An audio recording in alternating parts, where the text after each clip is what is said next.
প্ৰিয় পাত্ৰ আছিল সকলোৰে। বাইদেউ মই গোপীনাথ বৰদলৈ স্কুলতে প্ৰথম লগ পাওঁ আৰু 2010 চনৰ পৰাই বাইদেউৰ লগত খুব এটা আন্তৰিকতা আছিলে। মই প্ৰায় আবেলি আহিছিলোঁ বাইদেউৰ ঘৰত, তেওঁৰ বোৱাৰীৰ ল'ৰাক মই লগ পাইছোঁ ইয়াতে। আৰু বাইদেউ কবিতাই খুব লিখিছিলে আৰু মোকো উৎসাহ জনাইছিল। আজি এই সকাগল পৰিৱেশত বাইদেউৰ ওপৰত মই দুহাৰী কবিতা এটা লিখিছোঁ, পাঠ কৰিম। কবিতাটিৰ শিৰোনাম এটি শিল্পী হত্যা, কবি ৰুণুমণি দাস।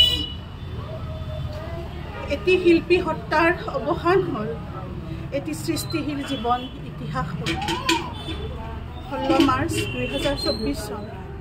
সিদিনাৰ শেষ বিদায়ৰ কুসুম ভৰা সমাহিত মুখখনি চাই নাভাবোঁ গলগৈ আমাক এৰি বহু দূৰলৈ।